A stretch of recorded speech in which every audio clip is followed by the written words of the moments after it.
What's going on, guys? It's Clark Taylor from Wrestling Republic. This is the daily broadcast. It's January 3rd, 2023. Believe it or not, it's the third day of the new year. We're back with another live episode here. I got sweet panel of esteemed colleagues with me. We got Coby Gakenzoski producing, my co-host on the Republic Ramble. We got Soul, host of the Soul Sessions, in the building. And for the first time ever on the daily broadcast, we got the host to Take It to the Table, Chaos. He's in the other side today. He won't be hosting, but happy to have him. Yeah, this feels weird. I'm not gonna lie. This feels freaking weird. Some Twilight Zone. Here. Looking forward to this too. We got a lot to discuss, I'm sure. Absolutely. We got 3 topics coming up. I say we get right into it, guys. Is that cool with everybody else? Is that all good? All right, we had in the main event last night, Austin Theory, the new Austin Theory, or whatever you'd like to say about him, defending his United States Championship against Seth freaking Rollins in Nashville, Tennessee. First Raw of the year. It was a sweet main event. There was some shenanigans at the end involving the referee and a low blow. At the end of the day, Austin Theory retained. I reviewed the show last night. I thought maybe it was some limb work, but there's also a rumor of Seth potentially having a non-contact knee injury on a spot sort of late in the match. While you did see the chop block from Theory, that's just me speculating on what was injured, but there are reports that Seth was hurt during the match. And I just wanted to get you guys' thoughts on this one. I'm going to toss it to Coby first here.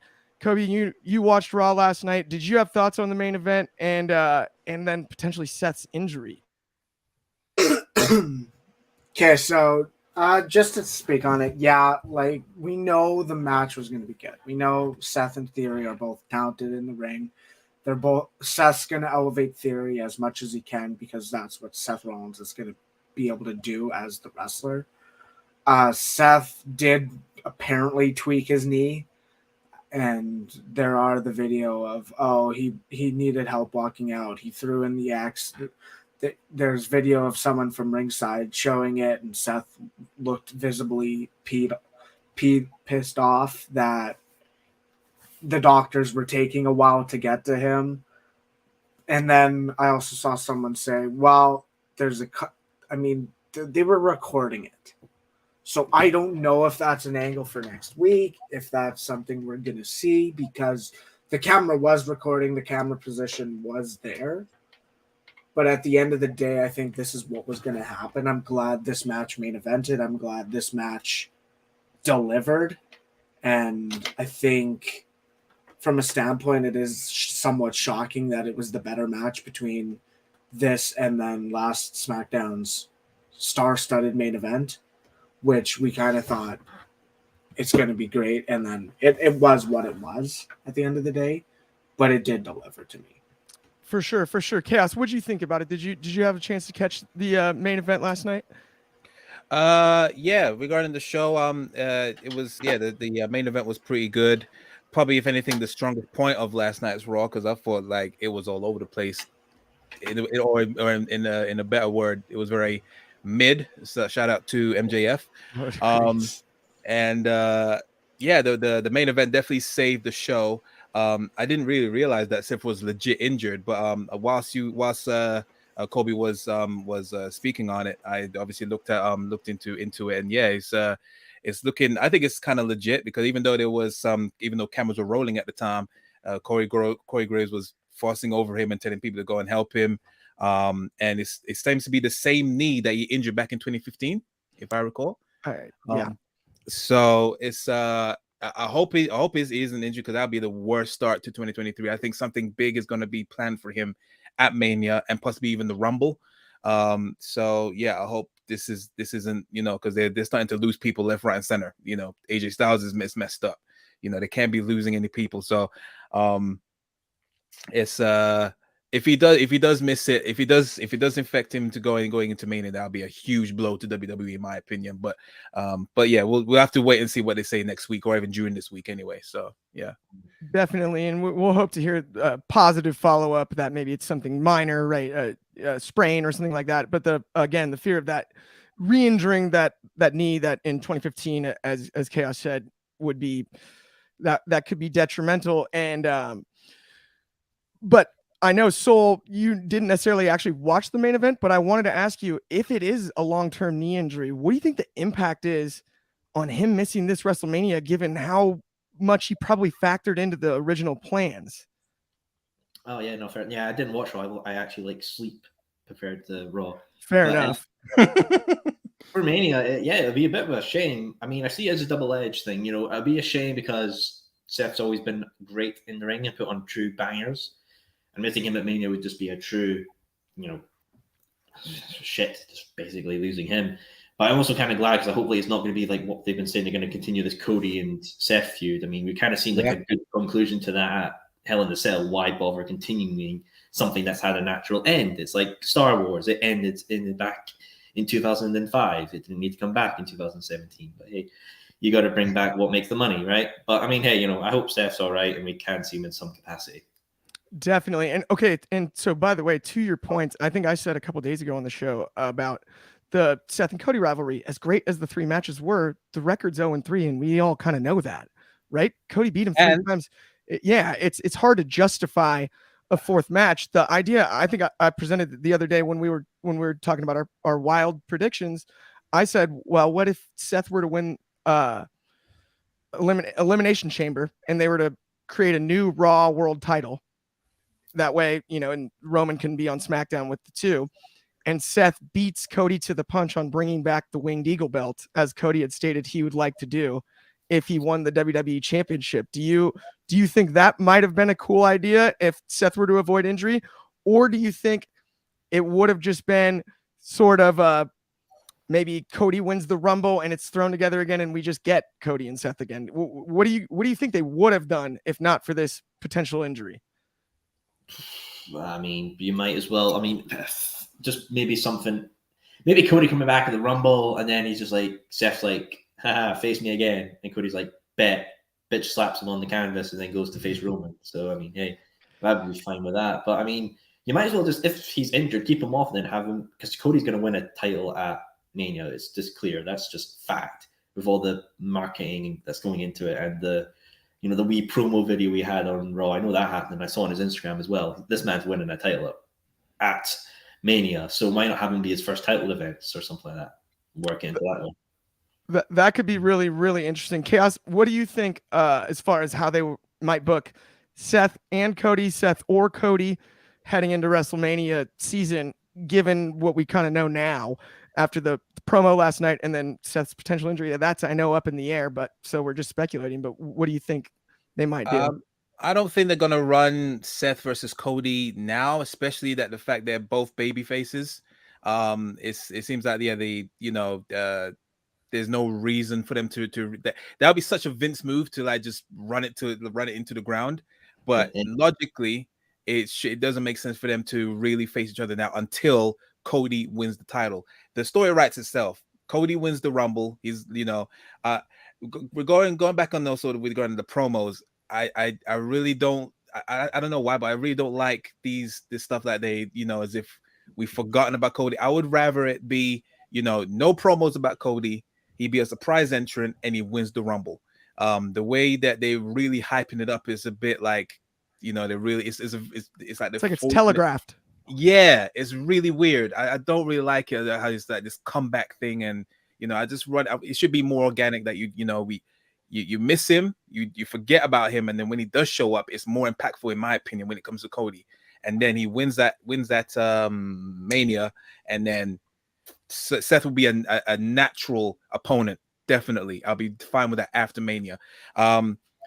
Obviously, before this possible injury, I don't know. I couldn't tell you what Seth's plans would be for Mania. But it would be something big. I would say he probably could even he probably have a match against Austin. Maybe I'd be cool with seeing Seth against Austin. That would be pretty cool because it's talking about him standing.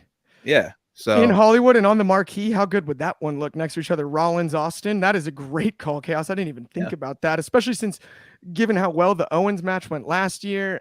I mean, basically without a hitch. That is that you put that one on a poster tomorrow, and I would be excited, no question. 100%. You can trust Rollins. He's a ring general. It will keep him safe. And yeah, it will just sell. It doesn't have to be a main event, but it could be like definitely upper card on one of the nights for sure, definitely. And even to expand upon that, Chaos, I agree. I was just thinking about, for Seth's own personal legacy, obviously it was a fluke what happened with him and Sting, but being in there with a legend before to be able to kind of get his own personal redemption, that would be a good story to tell on the way in, even if it was to turn him heel and have him challenge Austin. But there's that undertone of he gets the personal redemption for what happened with Sting and the buckle bomb and whatnot. Back then, that would make a ton of sense, that matchup. So did you have thoughts on the subject? And then I think Coby had something to say as well at some point, but I could tell you're both getting ready to go.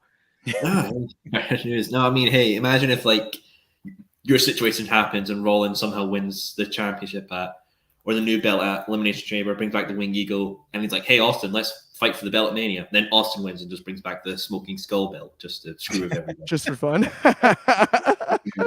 Yeah. That's classic. That would be classic, by the way. Yeah. Who didn't like the Smoking Skull belt, by the way? It's impossible it's awesome. not to. It's one of the best belts ever. Definitely. It's a great one. Yeah, and then the John Cena belt, just saying. We had that discussion, by the way. Chaos, you know about that one. Yeah, I think the spinner belt, it really depends on what you grew up with. I think wrestling wise, right? If you saw John Cena win that one in 2005, right? You might that's your WWE title belt, right? Me personally, it was the Winged Eagle. It was that belt. Growing up, and that's the one I always picture when I hear WWE title. There it is. The champ is here.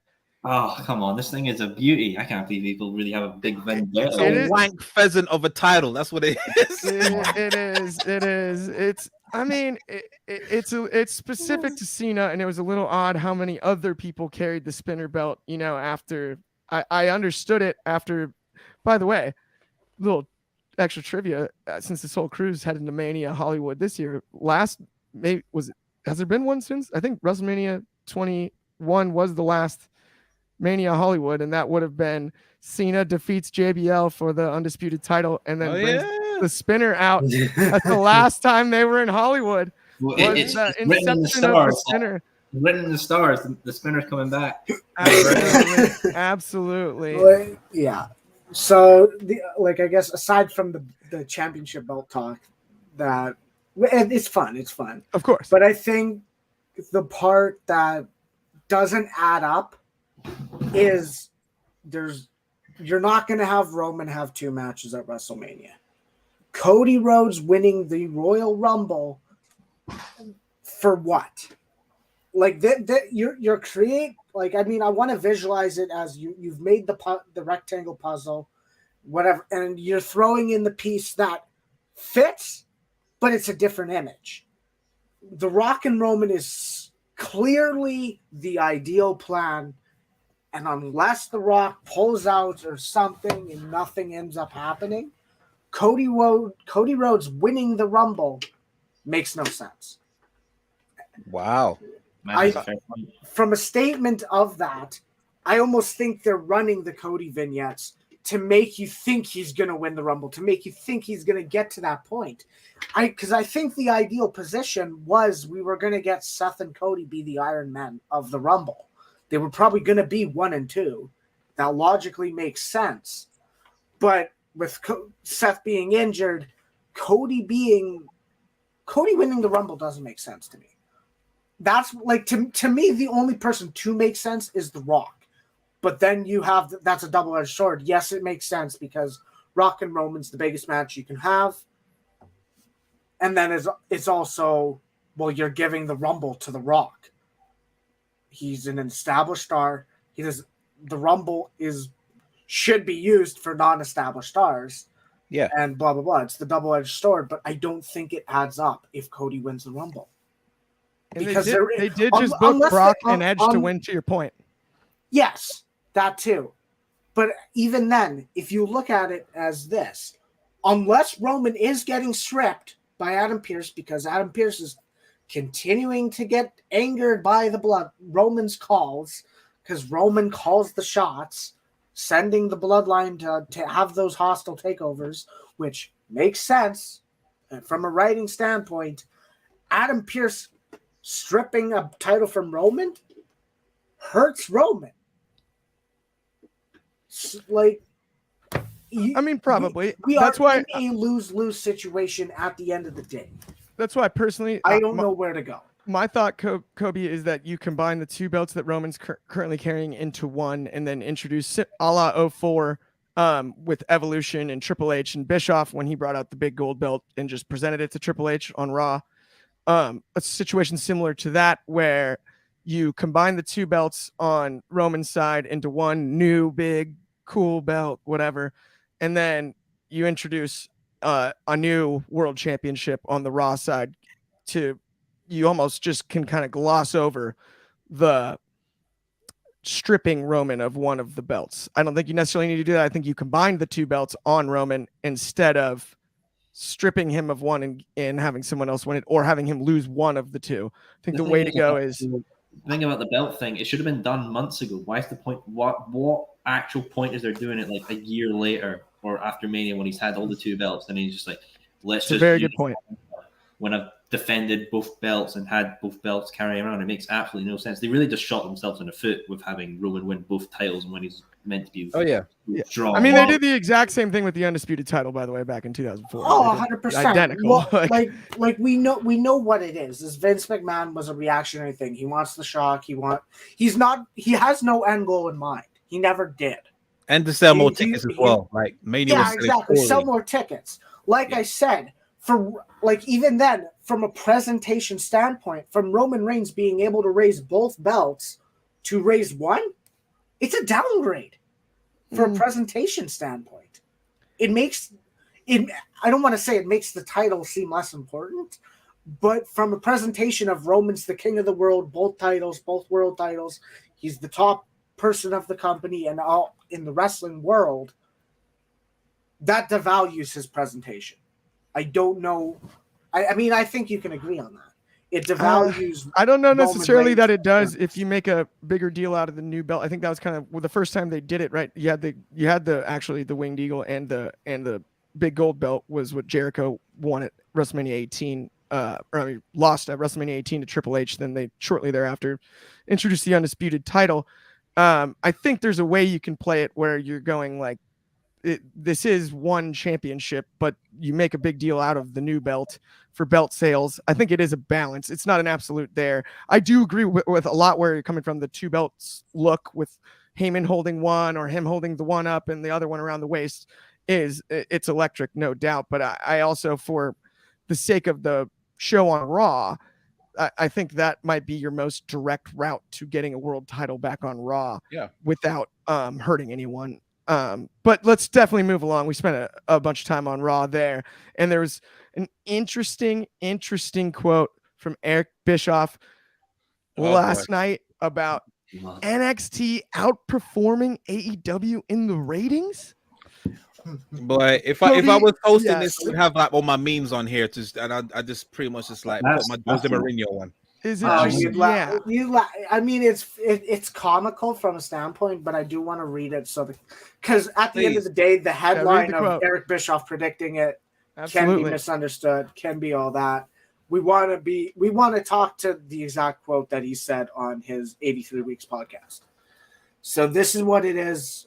This quote is from Ringside News, shouting them out. At this point, NXT is probably going to deliver more ratings than Dynamite does by midsummer. If the trend that you can see visually continues, my prediction for 2023 is that NXT is going to outperform Dynamite unless things change pretty quickly. If the focus of your product is match quality at the expense of legitimate, well-constructed, disciplined storytelling and character development, then you're going to appeal to an audience that is never going to grow. And I want to stand that, and I think that we talked, one of the first daily broadcasts is we kind of critiqued our problems with AEW. And that was me, Clark, and Ben Allison. Your problem. And then Sol went, well, product's fine for me. And I still find that comical. But to me, I do, like, he has a point. you're at a standpoint of something's not clicking. And something's not clicking to show growth. And I don't think they're going to, like, I do think if the trend continues next year, it happens. I don't think AEW loses an audience that they go into the like 500-600s and NXT's in the 700s. Because NXT is above 500.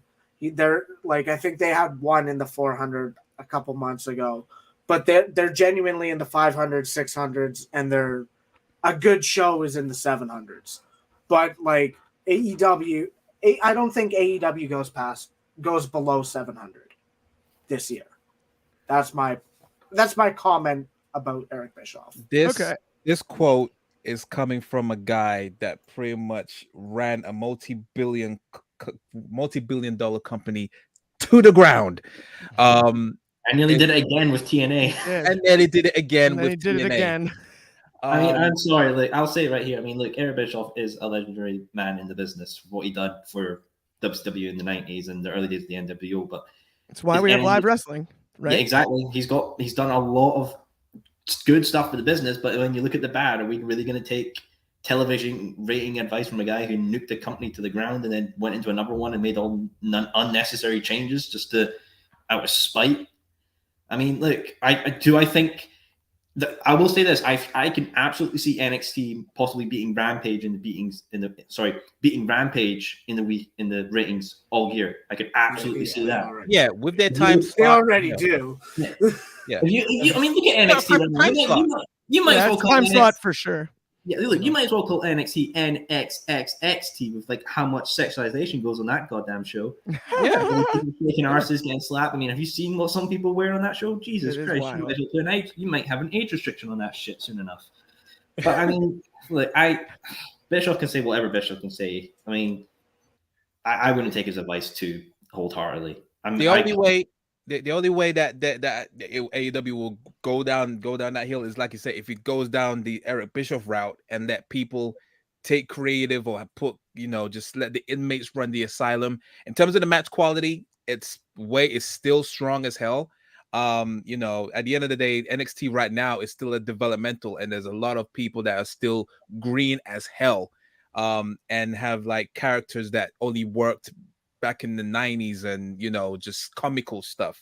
I mean to be fair, NXT at their most power apparently when the black and gold was couldn't even beat AEW still. And I think also, guys, it's interesting the timing of the quote. Like, it's not that long ago that Eric Bischoff had a very public falling out with Tony Khan.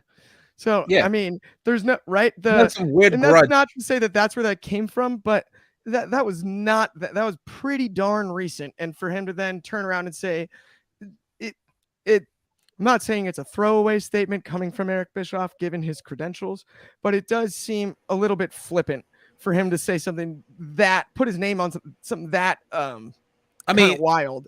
Let's be real. I mean, if you're gonna criticize his falling out, sorry, Chaos, I just want to say this because this is directly what Clark said. If you're gonna criticize his falling out, Bischoff, I wasn't critical. I just was saying no. But if you're gonna criticize, say like, oh, it's a statement that could have been influenced, just it's interesting because of the falling out.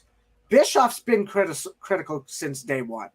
Bischoff hasn't changed his stance. I don't know. He appeared on the show twice before he started appeared getting on the real show critical. because there's a respect between him and Tony Khan and him and Jericho, all that. But he's always been critical. He's always had those opinions about the company. Even JR is can be critical. He hasn't just recently been, I don't think they're doing well. No, I agree. But he also for the last 3 years. He also did recently mention that he no longer speaks to Tony Khan.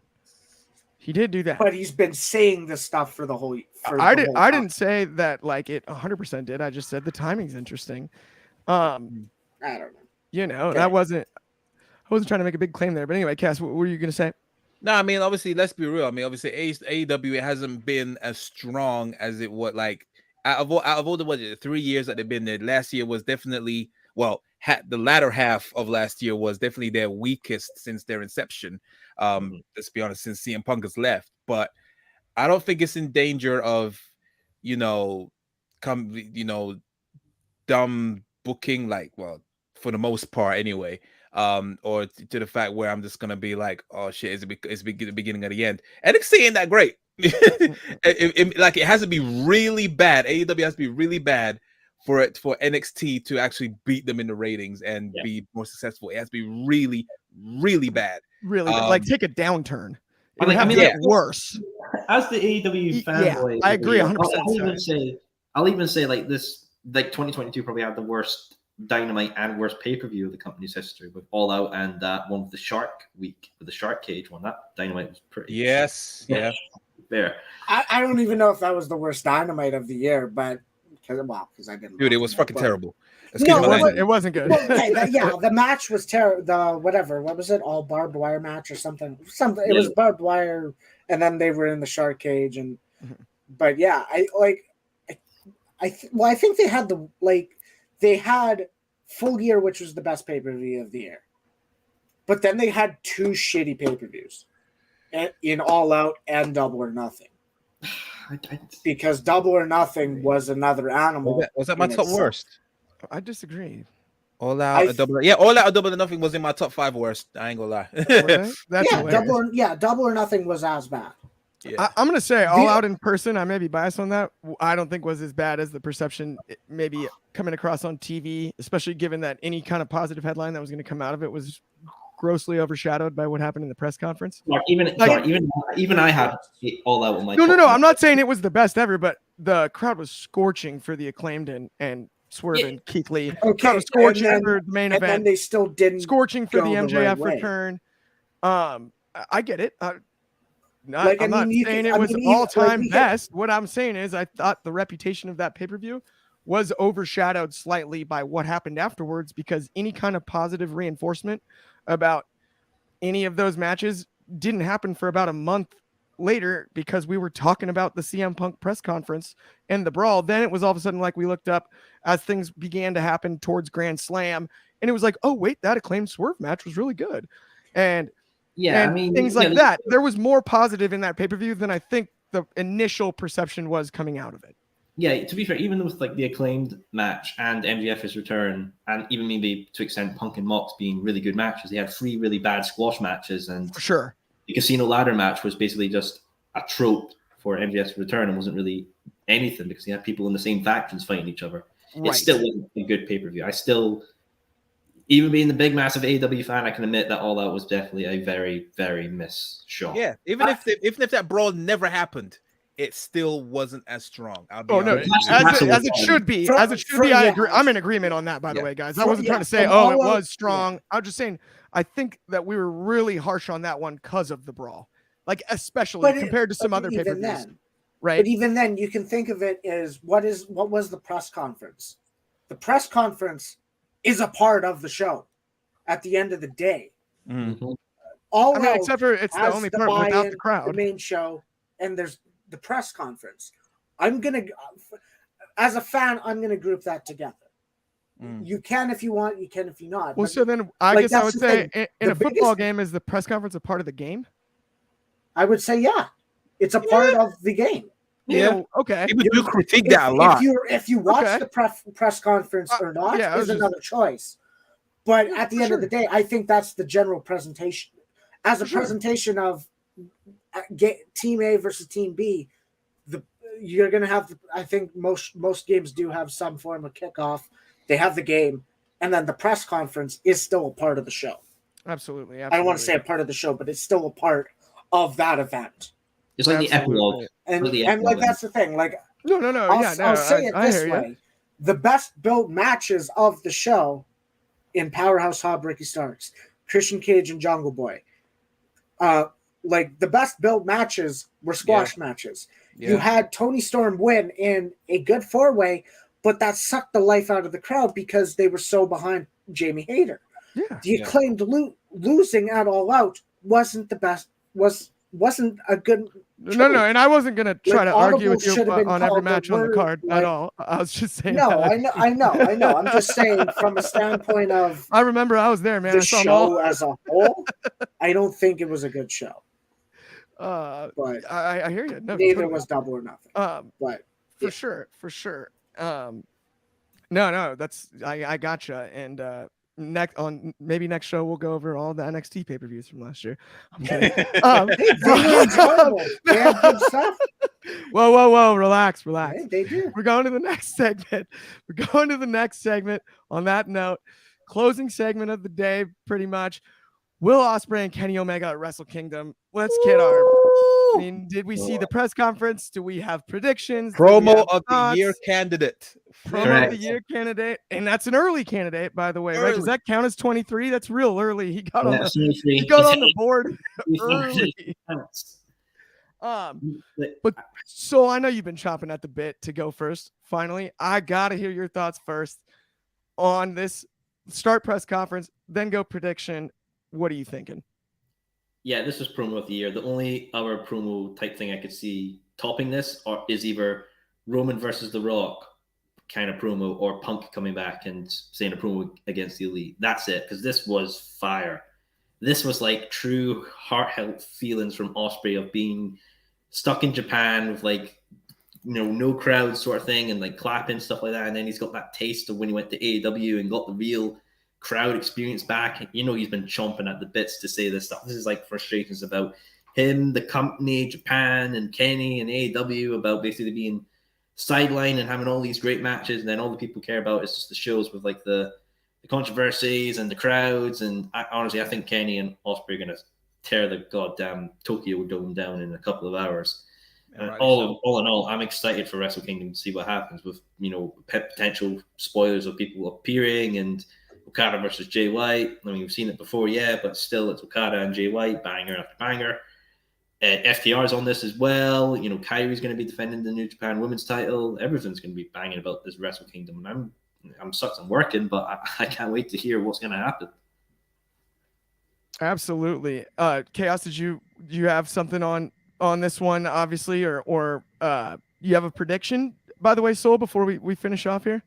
Oh, I'll get last. We'll get you on the prediction. Yeah, let's go with thoughts on the press conference and the build up, and then we'll go predictions. How about that? And then Chaos, would you like to go next? Yeah, I mean, I haven't seen the whole conference. I just saw that literally about a couple hours ago, the Kenny and Will Ospreay promo. He spoke from the heart, man, and he brought up so many skeletons. Like, obviously, he said it was obviously living in the box room for 14 days. He had to go for all this crazy COVID protocols, even though he had a doctor's note, all this stuff. This guy was going through some crazy BS that's pretty much affected him mentally. I think he even talked about it in some interviews of how it affected him. And obviously everyone, talk about the Kota Ibushi thing when he knocked him out cold. And obviously Kenny has been very critical about him since then. And he just wants to put him in his place regarding this. He spoke from the heart, totally natural. Kenny was, a pro at it, just letting him air it out. It's gonna be pretty much one of the highlights of the show. Yeah, I just can't wait. Looking forward to it. Are we going for predictions or? We'll go back through on predictions, I think. Okay. Yeah, don't you think so? Let's go back through predictions next, because Coby, let's hear your take on the press conference, then we'll give our predictions. And then, yeah.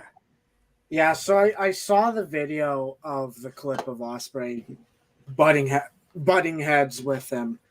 And, I can't say something that was already just said. Like Kale said, he spoke from the heart. He spoke from the struggles. Kenny Omega has this view of Ospreay's in that position because Kenny left.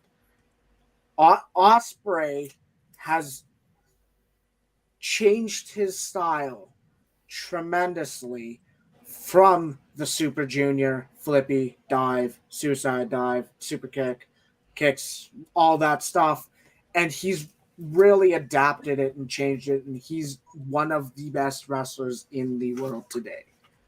To say that Kenny Omega is going to continue to say the stuff of, oh, you're failing to live up to my shoes or the spot I left for you, I think it's I don't want to say it's a joke. I think it's a lie. I think Kenny Omega wants to believe that his peak was in New Japan. His New Japan peaked when he was in there, but the only peak you can mention is, oh, well, they got 7-star matches, him and Okada, or 6 and 7-star matches. Kenny, from a standpoint of Ospreay, he's in there delivering with all the talent. He's in there delivering with David Finlay, with Juice Robinson, with Okada, with who was the other one he fought? Shingo Takagi. He's wrestling with Naito. He's delivering from a standpoint of he can wrestle with anyone in that company, and it can be a entertaining match. Last year, Will Ospreay had one of the better years. There's a true argument that he could have had for Wrestler of the Year because, I mean, this was in January. He had WrestleKingdom with Okada. He had Warrior with Brian Cage and Oku with Rev Pro. And those are 3 different opponents, 3 different styles of matches, and they were all delivered.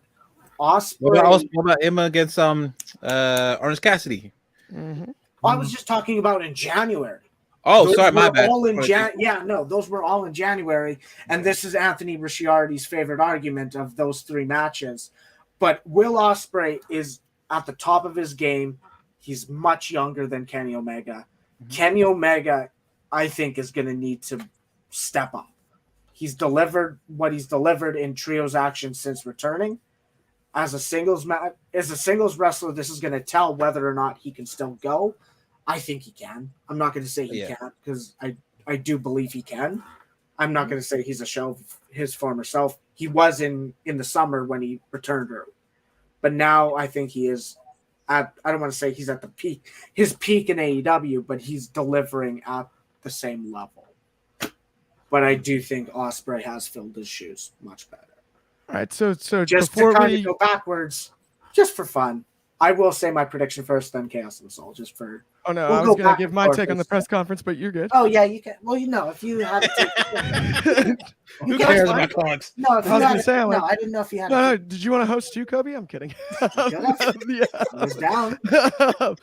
So I was just going to say, I thought the press conference was outstanding. I think Ospreay's a heck of a performer. I think he's amazing bell to bell in the ring.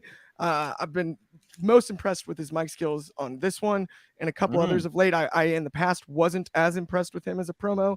I think at times I do think he's improved significantly.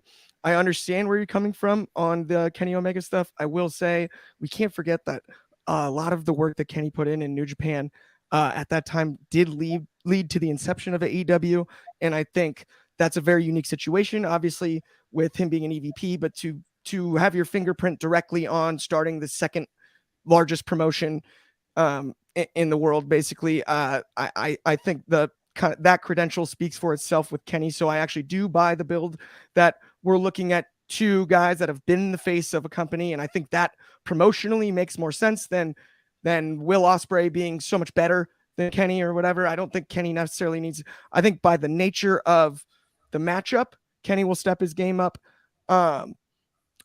Prediction wise for the winner or the outcome, I'll get mine out of the way and then let's go Kobe Chaos Soul, right, to finish this out. I think at the end of the day, I just have a hard time seeing them put Kenny over. I think we are going to see a complete banger, all-out slugfest, more than enough time, more than enough chances to win for both sides, and scorching crowd at the Tokyo Dome. So I'm really excited about it. I do believe that Ospreay will go over, but I also believe both guys will hold their own in the ring to the extent that we'll see an instant classic. And that's what we'll be talking about the next time we talk about this match, is that it was an instant classic, I think, more than anything else. There it is. 100%. Like I was going to say, is we talked about this as, are we going to see more crossover events in the future? Yesterday, a part of the daily broadcast. I'm going to continue to talk about these. Like they're worth a listen at the end of the day. I think this did come up as well. You are going to be put in a hard position if Kenny Omega goes over. The move is not Kenny Omega should go over. It's not. Do I think he might go over? I think if I had to do a percentage, I think it's about 60-40 that Ospreay wins. I do think there's a high chance Omega does win. If I was booking it, if I had the pen and the paper of the book, Ospreay's going over. But we've seen the politics for Forbidden Door. You'd be lying to yourself if there wasn't politics in this match. Exactly. I Absolutely. So you got Ospreay Ospreay. Ospreay should win. I'm not going to be surprised if Kenny does. Politics are going to come into play regardless. That's as clear as day as I can say it. Absolutely. All right, Chaos. Who do you have winning? Yeah, I'm pretty much in the same boat as Coby. I mean, it could go out to me. It could go either way, and it makes sense either way in terms of if Kenny wins, it sets up for Forbidden Door. If Ospreay wins, it's obviously this is the revenge tale. To put Kenny in his place for talking smack because of what happened previously, and is sick and tired of being said that he's not living up to his expectations. So it's the perfect revenge story for Ospreay. It could go either way.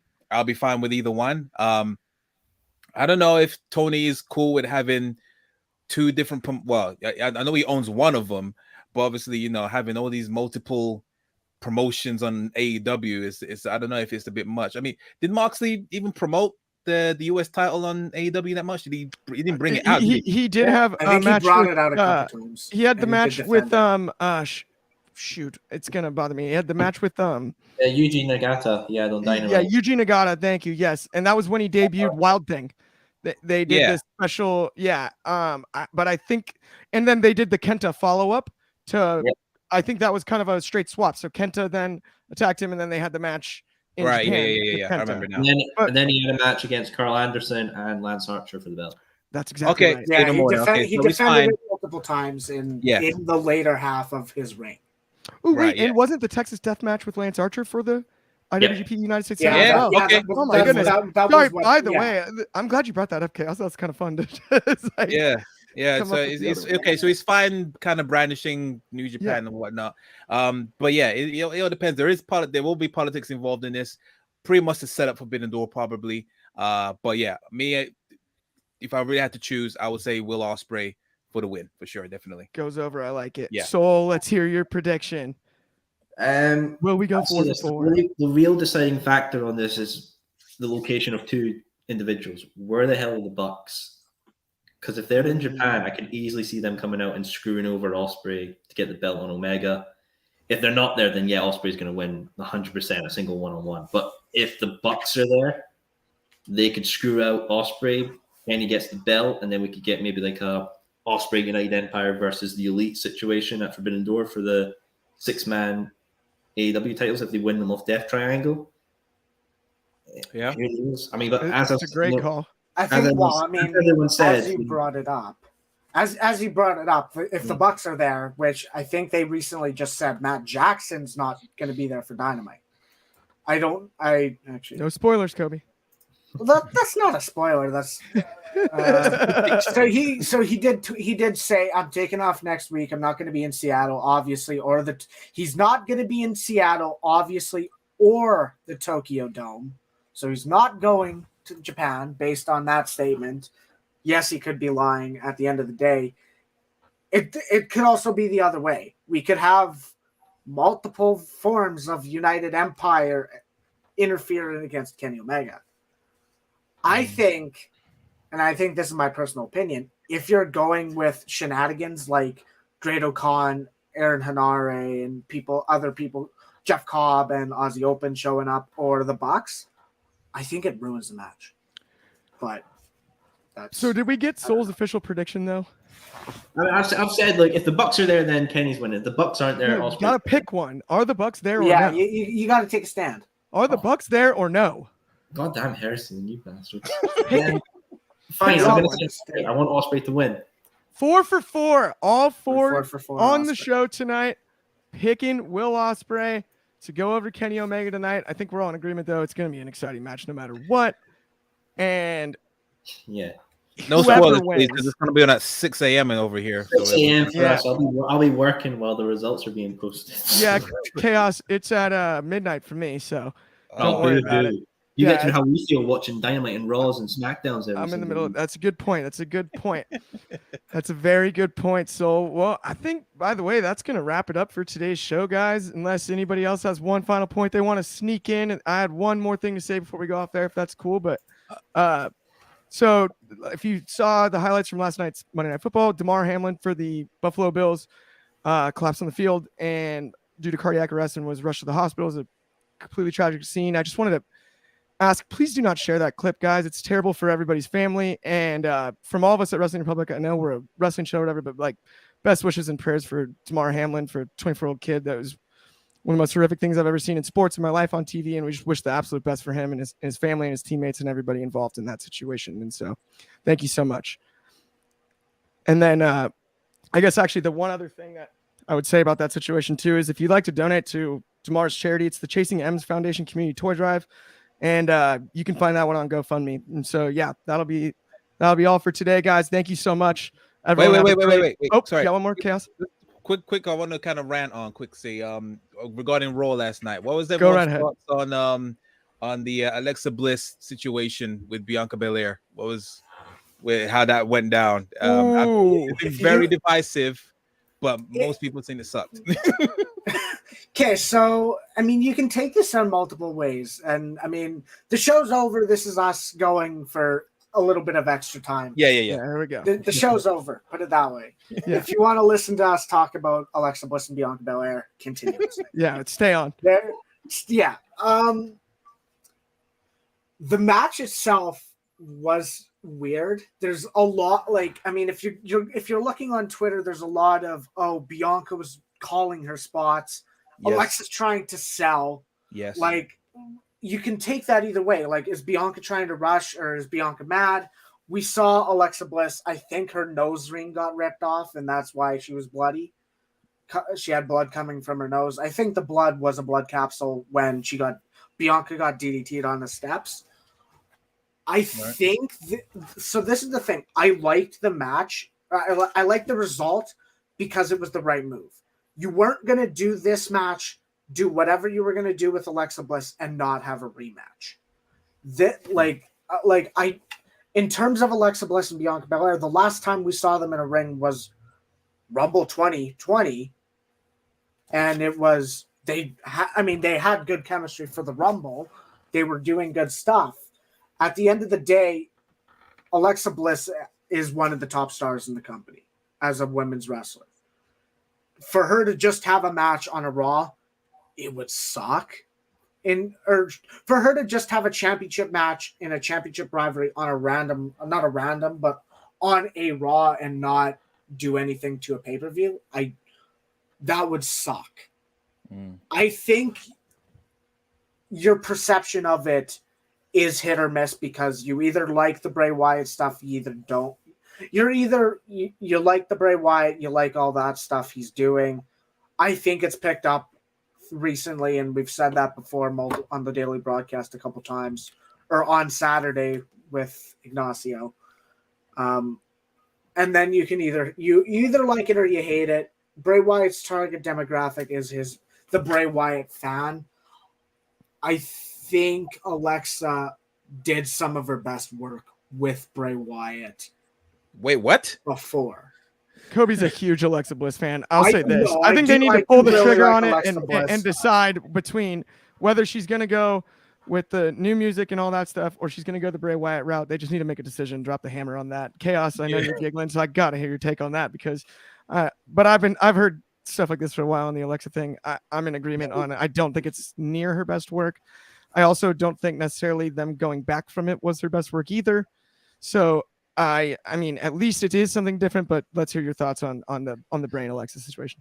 I mean, it had potential at the beginning, and then ultimately it sucked ass at the end, led to nothing, and it killed one of their greatest, one of the biggest attractions in the making as well in terms of the Fiend. This whole thing about her having flashbacks, I don't see why they just can't go back to mean little Miss Bliss, because I thought that was her best work. Scratch what she did with Nia Jax, but everything else in between that kind of run was, in my opinion, her best work. This whole thing doesn't really make sense. The match itself was that, in my opinion, was just terrible. It just looked so choreographed. When a match just looked just choreographed. It was just really weird.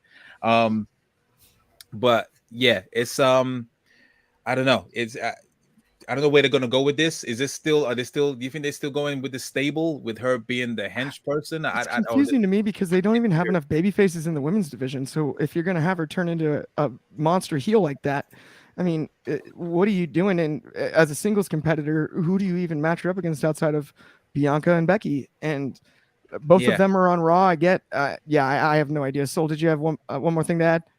I didn't watch Raw, so I got nothing to say. No worries. No worries. I mean, no worries. I guess we can go a little longer just because this is the post show antics. Yeah. To say, I don't want to say her goddess era wasn't her best work.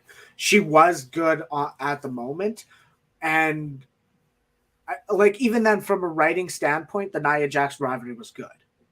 Like they talk, like if you talk about it not off air, but if you see the stuff they've mentioned it before, they talk about it being the bully scenario. Yeah, it was a bully storyline. It was a bully storyline. From a writing standpoint, it's a good story. Was the execution good? No. No one cared about Nia Jax after it.